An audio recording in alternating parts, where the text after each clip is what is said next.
essenciais atendidas. Bom, e qual é a quantidade de aminoácidos que um vegetariano deve consumir, né? Por conta da menor digestibilidade dos alimentos de origem vegetal, alguns autores na literatura recomendam uma ingestão de 10 a 25%, aqui está 20, mas é 25%, de 10 a 25% a mais de proteínas, o que chega numa conta de 1 grama de proteína por quilo dia. Geralmente, a gente estima o consumo proteico para um adulto em 0,8 gramas quilo dia. 25% a mais, a gente chega nessa conta aqui de 1 grama. Isso eu coloquei aqui que é controverso, porque não é uma unanimidade, não é um consenso na literatura científica. Mas a gente sempre joga para ganhar e a gente coloca 1 grama por quilo por dia na hora de fazer o planejamento dessa alimentação, tá? E a gente percebe que isso é muito facilmente atingido, não tem dificuldade alguma em chegar nessa quantidade. Gestantes precisam 25 gramas de proteínas a mais por dia, mas essa recomendação não é exclusiva para a gestante vegetariana. Essa recomendação é para todas as gestantes, independente do regime alimentar que elas estejam usando. Bom, e aí, se a gente vai trabalhar com um paciente, né, se a gente vai atender um paciente vegetariano, é essencial, fundamental, que a gente saiba como manejar a vitamina B12, porque é o, vamos dizer assim, o tendão de Aquiles desse paciente. A vitamina B12 é um micronutriente que só está presente nos alimentos de origem animal. A gente vai ter algumas fontes que são fontes análogas nos alimentos vegetais. O que é uma fonte análoga? Uma fonte análoga é uma fonte que não exerce função no organismo. Então, é uma B12 que ela não é funcionante, uma B12 que é capaz de aumentar o nível sérico, o nível sanguíneo da sua concentração, mas, né, um estudo feito com crianças que ingeriam cogumelos e algas mostrou que essa B12 estava numa concentração sérica adequada, mas essas crianças mantinham sinais de deficiência de vitamina B12, inclusive com alterações hematológicas. Então, vamos prestar bastante atenção nisso. A espirulina é muito consumida por pacientes vegetarianos e a gente tem que ficar atento porque ela pode também bloquear a ação da B12 funcionante, tá? A gente consumir alimentos de origem animal também não garante níveis ótimos de B12. A gente vai precisar avaliar os níveis de B12 em todos os pacientes. Algumas situações específicas contribuem para diminuir a absorção da B12. Por exemplo, pacientes idosos, né, pacientes que fizeram cirurgia bariátrica e pacientes que utilizam metformina, que é uma droga utilizada para controle da glicose sanguínea, e também pacientes que fazem uso de bomba de inibidor de próton, né, que é uma medicação muito utilizada hoje em dia, né? Muitos pacientes usam por período prolongado. Então, a gente vai precisar avaliar não somente no paciente vegetariano, mas em todos. E quem é que vai precisar suplementar B12? Se eu falei para vocês que os vegetarianos estritos, eles não consomem nenhum alimento de origem animal, e se a vitamina B12 só está presente em alimentos de origem animal, eu vou precisar sempre suplementar B12 para o meu paciente vegetariano estrito. Os outros pacientes, eu vou avaliar. Também o paciente que come carne, como eu falei, mesmo comendo carne, isso não é garantia de eu ter níveis satisfatórios de B12. A gente tem basicamente duas formas de suplementação da B12, a metilcobalamina e a cianocobalamina, as vias oral, sublingual e intramuscular, que tem absorção praticamente igual, tá? E a gente vai deixar a via intramuscular para os casos mais graves, principalmente quando tem sintomas neurológicos associados. Crianças, não existe formulação de B12 isoladamente em gotas na farmácia comum, então eu vou precisar mandar manipular. A B12 que é contida, né, nos complexos B e demais polivitamínicos, a dosagem é muito pequena. Inclusive, mesmo para manutenção, né? Mesmo criança que virou vegetariana, né, há pouco tempo, ainda está com seu nível de B12 boa, e eu vou precisar suplementar de uma dose de manutenção, essa quantidade de B12 presente no polivitamínico e no complexo B, uma quantidade muito pequena. Então, eu vou sempre precisar manipular. E como é que eu faço para avaliar uma deficiência de B12, né? O mais importante é vocês saberem que os sintomas da deficiência de B12 só vão aparecer nos últimos estágios da doença. Inclusive, as alterações hematológicas, elas demoram muito para aparecer. Então, eu não vou esperar a paciente desenvolver sintomas, nem alterar o hemograma, né, apresentar anemia, macrocitose, para pensar em deficiência de B12. Tá? As manifestações neurológicas, elas acontecem antes também de alterar o hemograma. Olha só como isso é sério, pessoal. O paciente já tem déficit cognitivo, formigamento nas mãos e nos pés, e o hemograma continua mostrando lá um VCM adequado e uma hemoglobina normal. Pacientes que consomem grandes quantidades de ácido fólico também podem ter o VCM mascarado, porque o VCM, né, ele aumenta quando a gente tem baixa de B12 e baixa de ácido fólico. Então, se eu tenho uma boa ingestão de ácido fólico, que é muito comum no paciente vegetariano, eu acabo não desenvolvendo macrocitose, e isso acaba atrapalhando um pouco o meu diagnóstico. Eu não posso me guiar somente por isso, nem esperar essa alteração para começar a suspeitar de uma deficiência. Os principais marcadores dos níveis de B12 são a B12 sérica, a holotranscobalamina 2, que é o marcador mais precoce da B12. Ela vai indicar somente que tem baixa oferta de B12 para as células. É um marcador de depressão de B12. Acontece que essa holotranscobalamina 2, ela não está disponível a nível ambulatorial. Nos laboratórios, a gente não consegue ainda dosar esse marcador, somente em estudos clínicos. A gente vai ter dois marcadores funcionais, que são a homocisteína e o ácido metilmalônico. A homocisteína, ela vai falar sobre a B12 funcionante, assim como o ácido metilmalônico. Acontece que o ácido metilmalônico é mais específico para deficiência de B12, porque a homocisteína, ela também vai estar aumentada quando a gente tem deficiência de ácido fólico e vitamina B6, que é a piridoxina. E qual o valor considerado ótimo para a gente avaliar um paciente um paciente vegetariano, um paciente que come carne? Qual é o valor considerado ótimo da B12? A gente vai ter muita divergência na literatura, a gente não tem um consenso ainda, cada artigo vai falar de um valor, tá? Mas vamos aqui considerar o valor de 488 picogramas por ml. Tomar cuidado que quando a gente vai ler os artigos científicos, a imensa maioria deles coloca a B12 em picomol por litro, e a gente vai precisar fazer essa conversão, tá? Para avaliar o nível de B12, sempre que possível, a gente pede o nível sérico, a dosagem sérica de B12, juntamente com a dosagem da homocisteína. O ácido metilmalônico, embora seja um marcador importante da B12 funcionante, é um exame que rotineiramente a gente não pede, porque tem um custo bem elevado e a maioria dos convênios não cobre.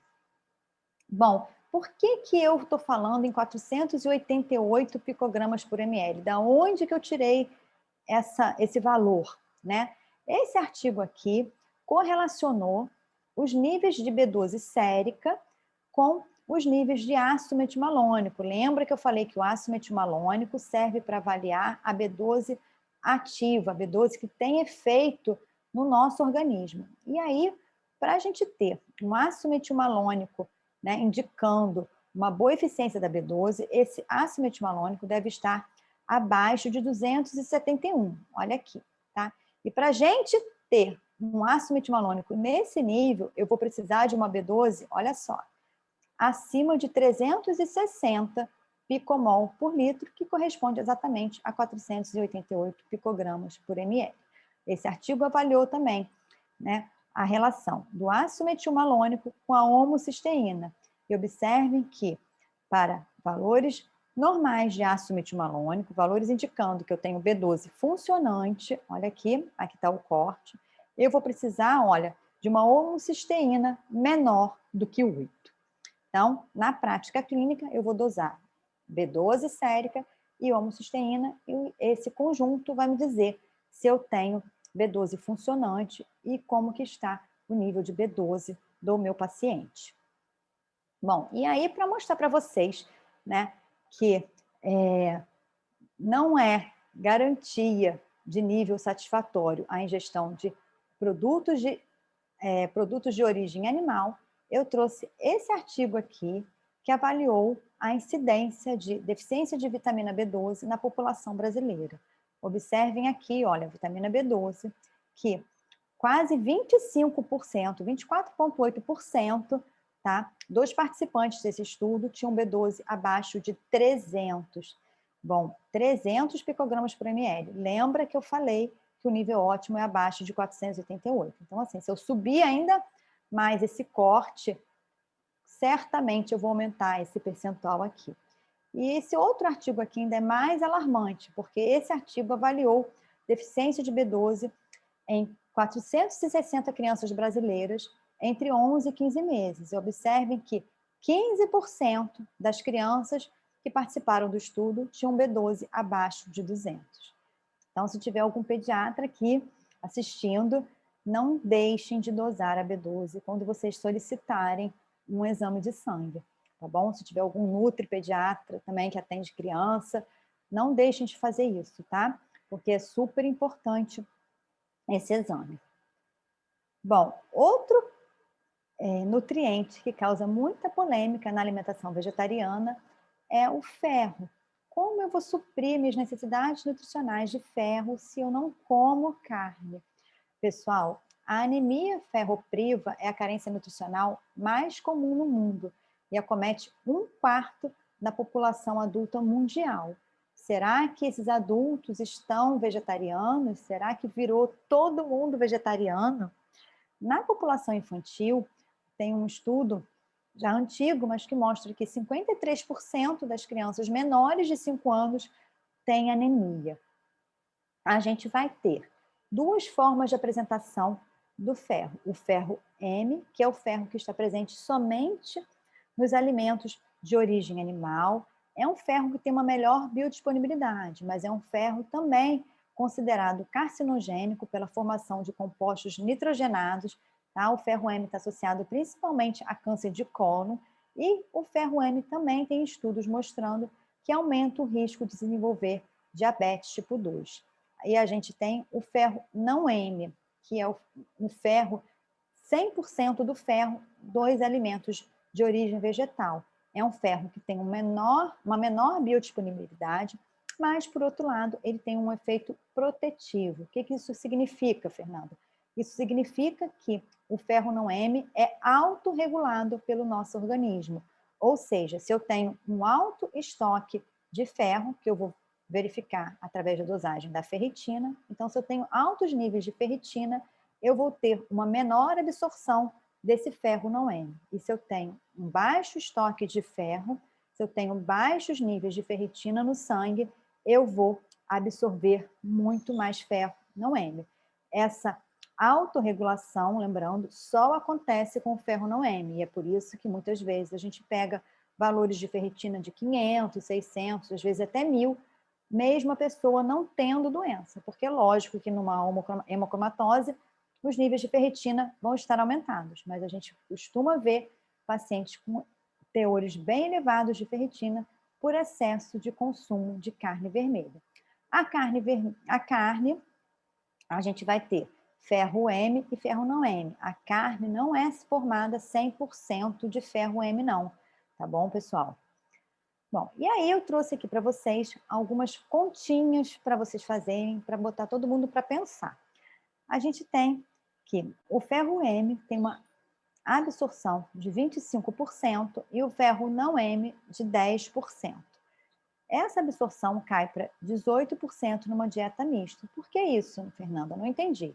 O ferro M, com 25% de absorção, seria numa alimentação que só incluísse carne, mas ninguém come só carne o dia todo. A gente acaba, mesmo a pessoa que consome carne, ela acaba comendo um legume, uma verdura, uma fruta. Então, essa absorção do ferro cai para 18%.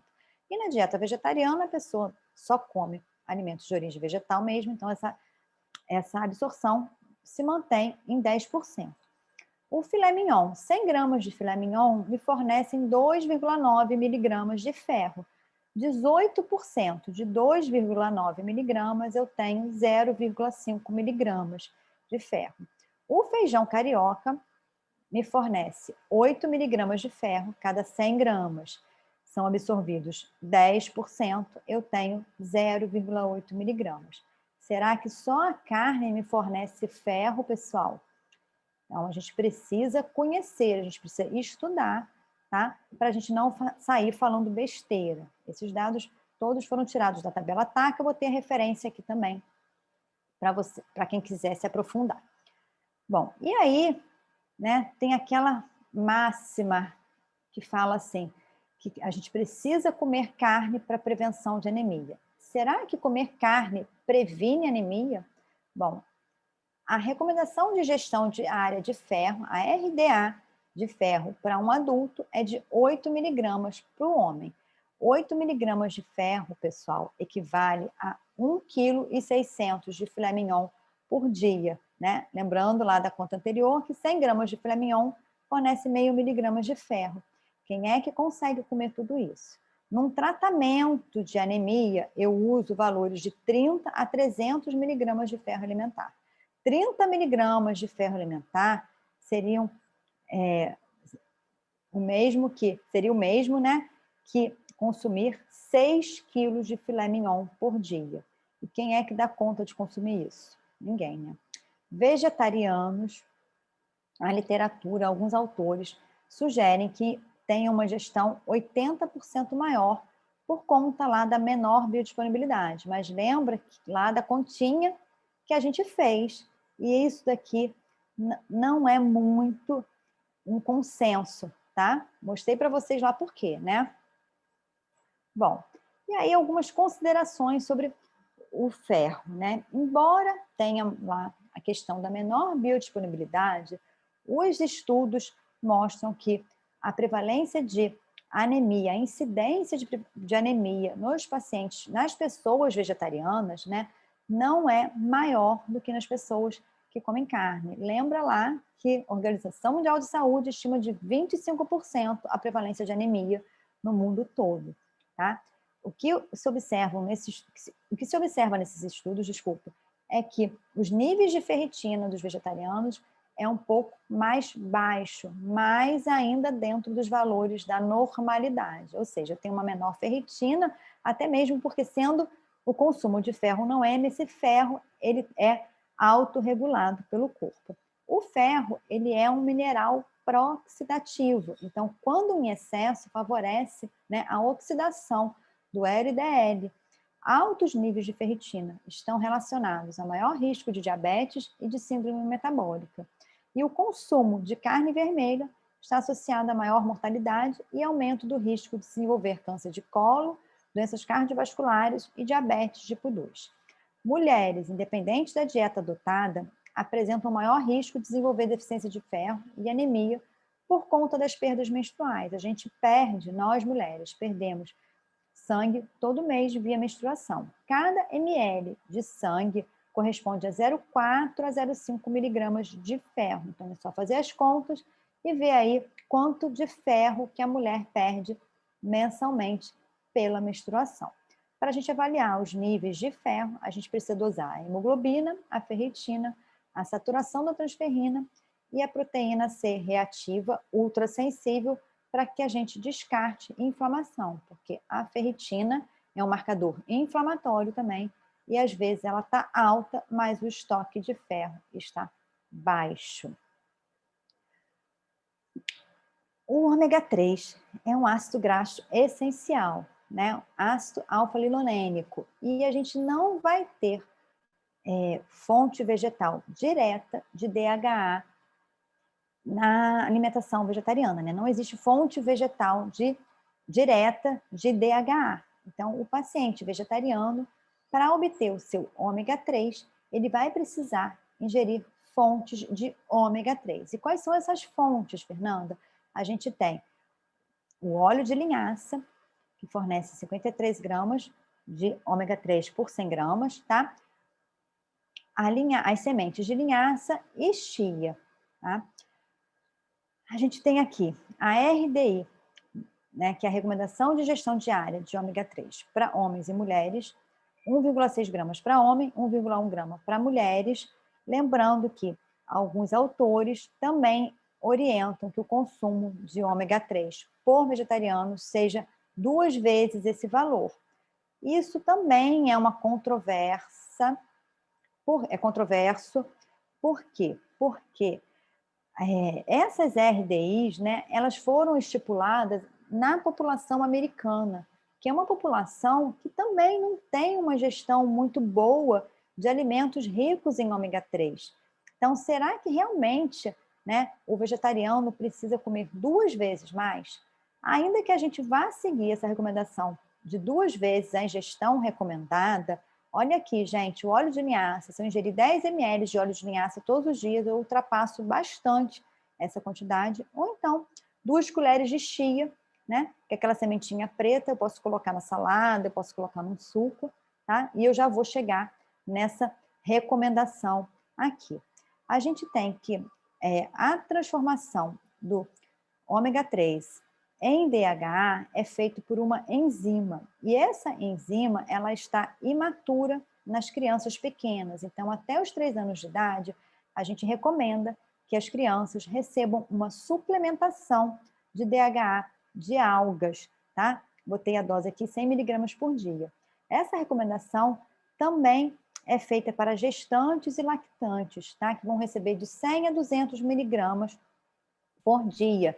As gestantes, interessante falar isso, que a recomendação da Associação Brasileira de Nutrologia é que mesmo gestantes que não são vegetarianas recebam suplementação de DHA de alga para evitar a contaminação do mercúrio. A gente sabe que a contaminação por mercúrio nos peixes hoje é uma realidade bastante triste.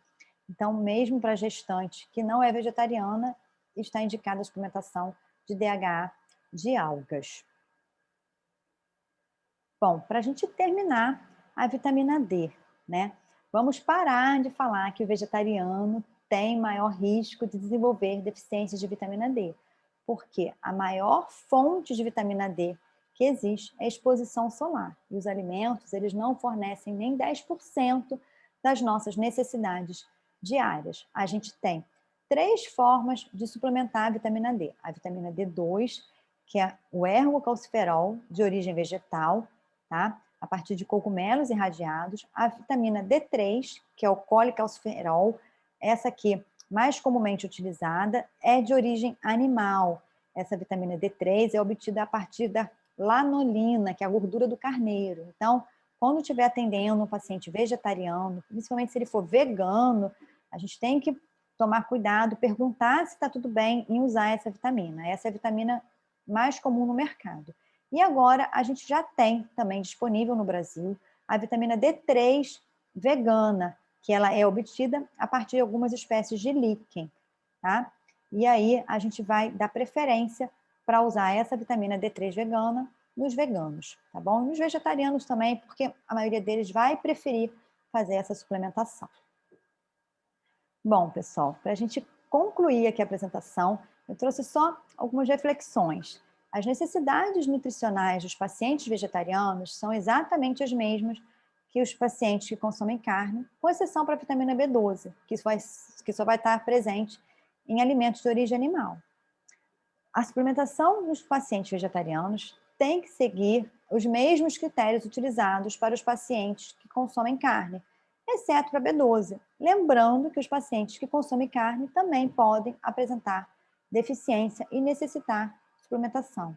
Então, mais importante, quando a gente estiver atendendo uma pessoa vegetariana ou uma pessoa que manifeste o desejo de parar de comer carne ou que queira simplesmente diminuir o consumo de carne, é respeitar essa decisão e dar a mão e ajudar na escolha. Ajudar como, Fernanda? Ajudar orientando adequadamente na decisão, sem julgamentos, para que essa alimentação possa trazer os benefícios que a gente vê, né, em diversos artigos científicos que estão por aí.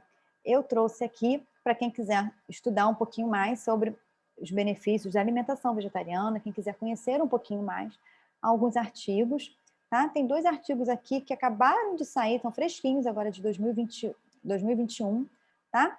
E outros artigos aqui que falam sobre todos esses aspectos, desculpa, que eu falei aqui na aula.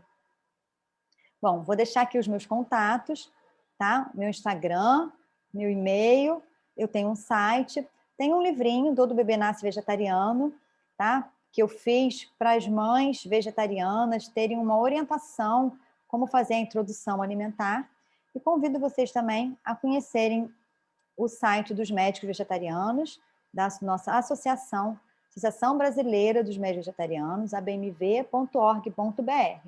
Junte-se a nós por um mundo mais saudável, ético e amoroso, é o nosso lema. Eu vou ficar agora à disposição para tirar as dúvidas que houverem. Gratidão.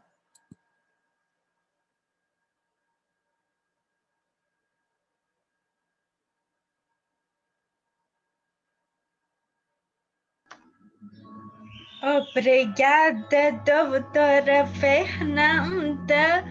Foi muito boa a apresentação. E eu vou passar a palavra para as dúvidas para Maíra. Maíra, Oi. está caindo a internet? Tá. Estão me ouvindo? Eu tô. Sim. Tá me ouvindo? Ah, então tá. Que eu vou tentar falar aqui. Tem uma pergunta aqui do chat. Ligar. Tá. Tem uma pergunta aqui do chat da Lívia. Ela perguntou: é correto falar em aminoácido limitante da proteína vegetal? É um termo que é utilizado para dizer que o aminoácido está em menor quantidade. Mas quando a gente fala limitante, dá uma ideia de que a gente não vai conseguir a necessidade, né? Então, o que acontece, né? Como eu mostrei lá na tabela, né? Tem alguns grupos, por exemplo, né? No arroz, o aminoácido limitante seria a lisina, porque ele está em menor quantidade, esse aminoácido está em menor quantidade nesse alimento. Só que se a gente consumir, quando tem uma quantidade pequena, mas essa quantidade não é ausente, se a gente consumir uma quantidade maior daquele alimento, a gente acaba atingindo a necessidade nutricional de aminoácido, daquele aminoácido. Diferente se eu tiver, por exemplo, se eu tivesse, né, um aminoácido ausente, porque quando eu tenho alguma coisa ausente, não adianta eu consumir 1 tonelada que vou continuar faltando, né? Então, é um termo que é utilizado sim, mas eu não gosto de usar porque dá a falsa ideia de que a gente não vai conseguir atingir as necessidades nutricionais, e isso não é verdade. Mostrei lá que podemos comer alface o dia inteiro, que a gente vai consumir as necessidades, a gente vai atingir as necessidades nutricionais de aminoácidos essenciais. Obrigada, professora. Doutora, respondeu essa pergunta? Ela está aqui ainda, a Lívia? Sim. Ai.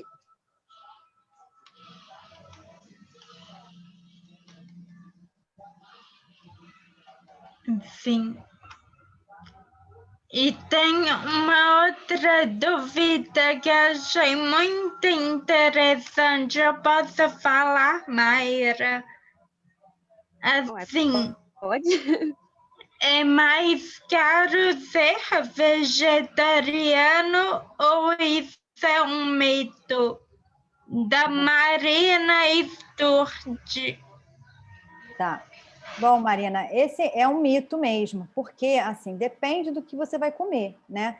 Se a gente for fazer uma alimentação vegetariana, natural, integral, né, a whole food plant-based, né, que a gente usa muito, a gente vê muito esse termo nos artigos científicos, né, que é uma dieta vegetariana estrita, né, baseada em alimentos naturais, integrais e minimamente processados, vai ser muito mais barato, porque coloca aí quanto que custa 1 quilo de carne, quanto que custa 1 quilo de feijão.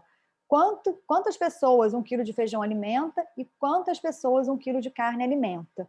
Então, essa questão do vegetariano ser caro é porque muitas vezes a pessoa para de comer carne e começa a querer usar análogos da carne, né? Alimentos processados que imitam a carne. E aí sim, esses alimentos são caros, mas esses alimentos a gente nem recomenda o consumo porque não são alimentos saudáveis, então não são benéficos para a nossa saúde. Consumir de uma vez ou outra, porque deixei de comer carne e gostava de comer, né? Deixei por questões éticas, deixei por conta da preservação do planeta e tudo mais, então a pessoa gostava de comer carne e parou de comer carne. E aí ela vai ter vontade de comer, e ela de vez em quando vai comer um alimento desse, ok. Mas a gente não deve basear nossa alimentação nesses alimentos. Se for basear a alimentação em produtos industrializados, aí sim sai caro. Mas se a gente basear a alimentação vegetariana, frutas, legumes e verduras, o que é mais barato? Ir à feira, né? Ou ir lá no açougue comprar carne e comprar queijo, né? Então, é um mito falar isso. Uma alimentação vegetariana saudável é muito mais barata.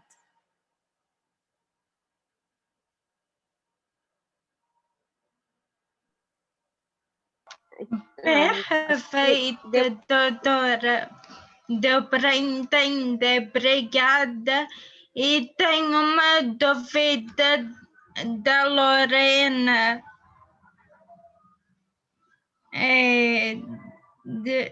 Porque vai.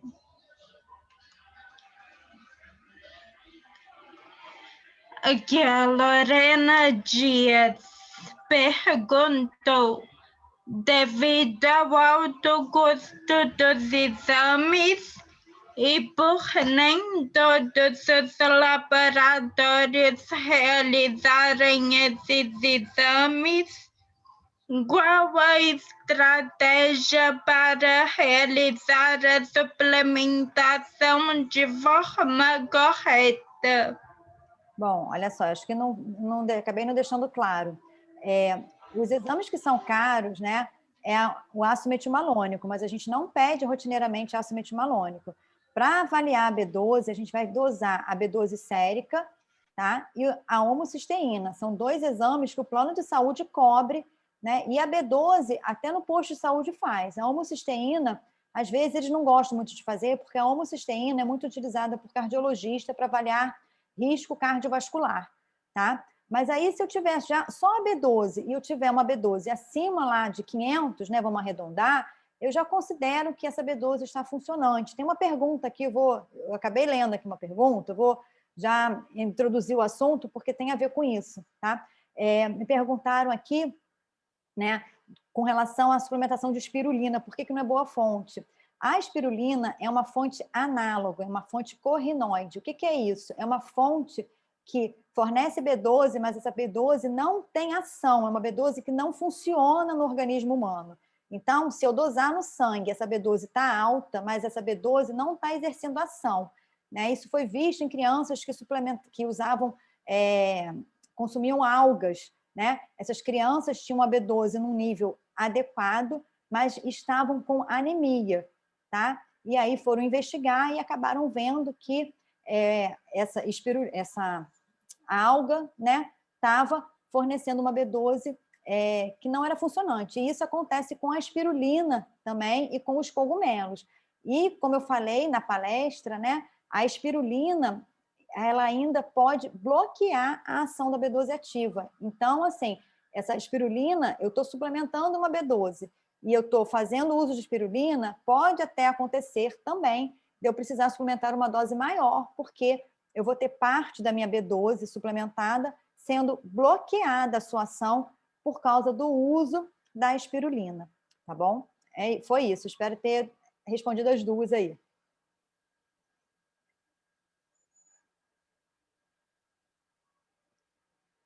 Quem perguntou aqui?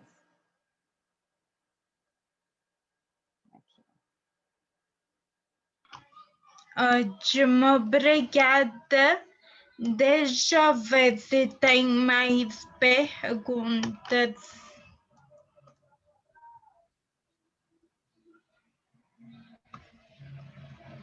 Ó, Aqui tem mais uma. Desculpa, te interrompi. Não, que eu ia falar aqui, ó. Tem a Silvânia está perguntando aqui do uso da metformina, né? Para eu explicar. É o seguinte, Silvânia, a metformina, ela diminui a absorção da B12, né? Diminuir não quer dizer que não absorva, absorve, mas absorve menos. Então, tem que avaliar o nível de B12 de quem faz uso de metformina. Então, você faz uso de metformina, sugiro que você peça para o seu médico, né? Que avalie a sua B12. Pode ser só avaliação através da B12 sérica, já é bastante coisa, né? E aí, se tiver abaixo de 488, vai ter que suplementar sim, tá? Agora, se isso tem a ver com o fato de você não estar conseguindo engravidar, pode ser que sim, pode ser que não. A gente sabe, né, que tem vários fatores que levam, né, a uma dificuldade em engravidar, né? Mas aí tem que ter uma avaliação, sem dúvida nenhuma, que os suplementos, né? A gente está com os nossos nutrientes, né? Com as nossas necessidades nutricionais supridas, né? É muito importante para que a gente consiga gerar um ser, tá? Então, fica atenta nisso, tá? E com relação às hemorragias, ao sangramento e tudo, provavelmente você deve ter desenvolvido aí uma anemia, uma deficiência de ferro e vai precisar suplementar ferro para corrigir isso, tá? Bom, eu acho que foi tudo, hein? Eu acho que, eu não sei, você falou devido ao alto custo dos exames, nem todos os laboratórios realizarem, teria uma estratégia para seguir uma suplementação de forma correta? Desculpa, eu não te ouvi, tá muito, muito longe o seu som. Desculpa, eu tirei o fone. Desculpa, Fernanda. Tem uma pergunta aqui da Lorena Dias. Devido ao alto custo dos exames e por nem todos os laboratórios realizarem esses exames, existe uma estratégia para realizar a suplementação? Eu já respondi isso. Desculpa. Então tá bom. Você não ouviu, já respondi. Então eu acredito que não. E eu acho que só a última, em relação à espirulina, então ela não é indicada. Mas eu já respondi isso também. Então tá bom, Fernanda, consegui gravar, tá? Ai, então... que bom, tá? Alguém tem mais alguma pergunta, alguma coisa? Aline, que falou aqui da espirulina, né? Respondi sua dúvida, Aline, dá um ok aí ou não? Eu já expliquei. Porque depois a Lara obrigada, reforçou, entendi. Acho que não... O uso da espirulina não é indicado como forma de suplementação de B12. A espirulina vai ter outras indicações de uso, tá? Eu estou falando aqui no caso específico de pessoas que usam espirulina como fonte de B12, tá? Eu também entendi você explicando que não seria, né? Como fonte de B12, tá? Mas aí tem que avaliar por que a pessoa está usando, tá? Fernanda, muito obrigada, foi muito esclarecedor. Gratidão. Quando precisarem, tá bom? Não, iremos te procurar sim, vou te encaminhar a gravação e nós vamos deixar disponível também, né, no canal do YouTube, nas redes aí. O projeto agradece. Tudo de bom, muito obrigada. Beijos. Obrigada, tchau. Tchau, meninos. Tchau, obrigada.